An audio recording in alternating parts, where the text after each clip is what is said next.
మీరు మెన్షన్ చేసినటువంటి కంపెనీలు పుట్టలేదు.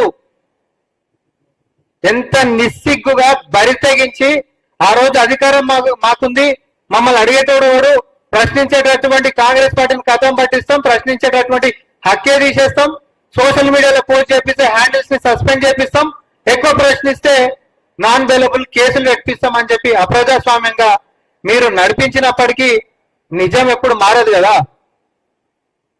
కాబట్టి నేను ఒకటే సూటి ప్రశ్నిస్తున్నా, పుట్టనటువంటి కంపెనీలతోటి పైసలు వచ్చినాయని చెప్పి ఉపాధి వచ్చేసిందని చెప్పినటువంటి మీరు వీటికి 95 ఎకరాల జాగా కూడా కేటాయించారు. వీటికి 95 ఎకరాల జాగా మెట్పల్లిలోని మెట్ల చిట్టాపూర్ జైత్యాల్ మెట్ల చిట్టాపూర్ దగ్గర ఒక కంపెనీకి ఏమో 80 ఎకరాలు, ఒక కంపెనీకి ఏమో 15 ఎకరాలు, 95 ఎకరాలు. అది కూడా రైతుల కాడికించి అగ్రగణంగా గుంజుకొని వాళ్ళకి పైసలు ఇవ్వకపోతే, వాళ్ళు ప్రభుత్వాన్ని అడిగితే అయినా వీళ్ళు కనకరించకపోతే వాళ్ళు కొట్లాడి న్యాయస్థానానికి పోతే వాడు ఆగింది. ఈరోజు ఈ పంచాయతీ ఏడుంది అని అంటే ఈ దుకాణంది కోర్టులు ఆగింది. వాళ్ళకి అన్యాయం ఎట్లా చేస్తారు, వాళ్ళ కంపెన్సేషన్ కూడా వాళ్ళ భూమి ఎట్లా గుంజుకుంటారు అని చెప్పి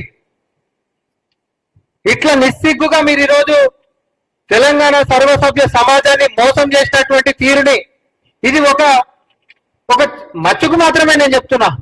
నేను కేటీఆర్ గారిని ఛాలెంజ్ చేస్తా ఉన్నా, మీరు మొత్తం 10 సంవత్సరాల్లో మీ ప్రభుత్వ హయాంలో ఎన్ని ఎంఓయూలు చేసిరు, అందులో ఏ కంపెనీలు ఎప్పుడు పుట్టినాయి, ఎంతెంత తీసుకొచ్చిరు, ఎంత ఉపాధి జరిగిందో మొత్తం చర్చకి మేము సిద్ధం. నువ్వు ఎప్పుడంటే అప్పుడు సిద్ధమా? ఒక్కొక్కరు మేము కూడా తీస్తాం. ఇక మిమ్మల్ని వదిలిపెట్టే ప్రసక్తే లేదు. ఏమిట్లేం లేకుండానే బావా బామర్దులు వచ్చేసేసి జీవో కాపులేని తప్పు తడకలు లెక్క చదువుతాడు. ఒక ఆయన వచ్చేమో తెలంగాణ బిడ్డలకి ఏదో అన్యాయం జరిగిపోతుందని చెప్పి మాట్లాడతాడు. జీవో కాపీ 33ని పట్టుకొని ఏది మెడికల్ అండ్ దీనికి సంబంధించి.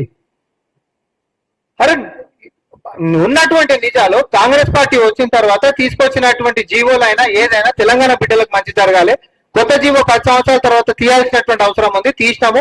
తద్వారా 299 ఎంబీబీఎస్ సీట్లు తెలంగాణ బిడ్డలకు ఎక్స్ట్రా మనకు వస్తున్నాయి అనేటటువంటిది మనము అందరం హర్షించదగ్గటువంటి విషయం. అంతేకాదు 6వ తరగతి నుంచి 12వ తరగతి దాకా ఉంటున్నటువంటి దాన్ని 9వ తరగతి నుంచి 12వ తరగతి దాకా తీసేసిరు. ఇదేదో తెలంగాణ బిడ్డలకు అన్యాయం జరుగుతుందనంటే ఒక మచ్చుకు నేను చెప్పేసేస్తున్నా.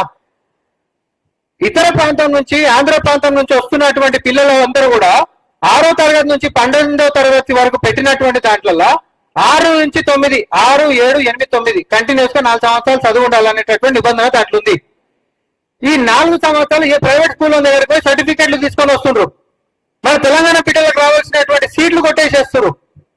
అట్లాంటి విషయంలోనే దర్యాప్తులు కూడా జరుగుతున్నాయి 20 మంది మీద కేసులు అయ్యి. అట్లాంటిది ఈ ప్రభుత్వం వచ్చిన తర్వాత జీవో 33 పేరుతోటి ఆ నిబంధనలని 9, 10, 11, 12 తరగతులు ఇక్కడనే చదువు ఉండాలనేటటువంటి అంశం దేనికోసం అన్నామండి? ఎందుకంటే 10వ తరగతిలో ఎస్ఎస్సి ఉంటది కాబట్టి, 12వ తరగతి బోర్డ్ ఆఫ్ ఇంటర్మీడియట్ కాబట్టి, ఈ రెండు కూడా ప్రభుత్వం ఇచ్చేటటువంటి సర్టిఫికెట్లు కాబట్టి ఎవరో ప్రైవేట్ స్కూల్ వాడు ఇష్టం వచ్చినట్టు కాగితాలు ఇస్తే అవే తీసుకొని వచ్చి సీట్లు తీసుకునేటటువంటి దానికి ఫుల్ స్టాప్ పడాలి అని అంటే ఈ ప్రభుత్వం మూర గుద్దేటటువంటిదే ఉండాలి అని చెప్పి 9వ తరగతి నుంచి 12వ తరగతి దాకా కంటిన్యూస్ గా చదువు ఉండాల్సిందే అని చెప్పి అన్నాం. అంతేకాదు ఆప్షన్ తెలంగాణలో అయితే తెలంగాణ స్థానికత మీద వాళ్ళు రుజువు చేసుకోవాల్సినటువంటి రెసిడెన్షియల్ ప్రూఫ్ ఉన్న సరిపోతుందని అదే జీవోలో చెప్తున్నాను. ముఖ్యంగా చెప్తున్నారు హరీష్ రావు గారు, ఎవరిని తప్పుదారి పట్టిద్దాం అనుకుంటారు మీరు? ఎందుకు ఈ మోసపూరితమైనటువంటి ప్రచారాలకి పూనుకున్నారు? ప్రతిపక్షంలో ఉంటే బాధ్యతగా మెలగొద్దనేటటువంటి రూల్ గిట మీరు ఏమైనా రాసుకుంటారా? బావ బొమ్మర్దులు అండ్ సైన్యం చేసేటటువంటి దుష్ప్రచారాలని ప్రజాస్వామ్యబద్ధంగా కాంగ్రెస్ ప్రభుత్వము మేము సహనంతోనే భరిస్తున్నాము. ప్రతి దానికి కూడా తిప్పికొట్టేటటువంటి వ్యవస్థ ఉంది. కానీ దేనికైనా ఒక హద్దు ఉంటది. హద్దులు దాటి భాషలు మాట్లాడినా, పోస్టులు పెట్టినా, దుష్ప్రచారాలు చేసినా చట్టపరమైనటువంటి చర్యలు తప్పవని చెప్పి మేము హెచ్చరిస్తా ఉన్నాము. మీరు చేసేటటువంటి బూటకపు ప్రచారాలు ఎక్స్పోజ్ అయినాయి. అటు జీవో 33కి సంబంధించినటువంటి అంశాలైనా లేకపోతే ఇటు కేటీఆర్ గారు చేసినటువంటి బోగస్ కంపెనీలకు సంబంధించినటువంటి ఎంఓయూలైనా మీరు ఏదైనా ఉంటే సహేతుకమైనటువంటి వాదనతో ముందుకు రండి. అది Telangana medical and dental colleges admission విషయమైనా మనం మాట్లాడదాం. చర్చ పెట్టుంది.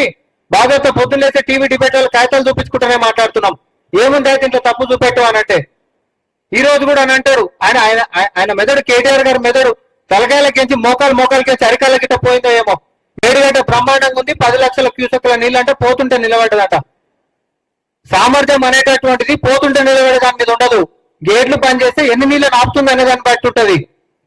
తెలివి రోజు కింద అరికాలలో పోతున్నట్టుంది మీకు. ప్రజలకి తెలివి తక్కువదని చెప్పి చిన్నగా చూసి చేసేటటువంటి ప్రకటనలు బంద్ చేయండి. ప్రచారాలు కూడా బంద్ చేయాలి. కాంగ్రెస్ పార్టీ అదే విధంగా మరి తెలంగాణలో ప్రభుత్వం అనేటటువంటిది అందరితో మంచిగా సహేతుకంగా పారదర్శకంగా అందరికీ కూడా గవర్నెన్స్ అందాలనేటటువంటి సదుద్దేశంతో ముందుకు పోతున్నాం. కానీ దుష్ప్రచారాలు చేసి మేము పబ్బం గడుపుకుంటామంటే మాత్రం మీరు ఖచ్చితంగా ఊసలు లెక్క పెట్టేటటువంటి రోజులు వస్తాయి చెప్తున్నా. ధన్యవాదాలు.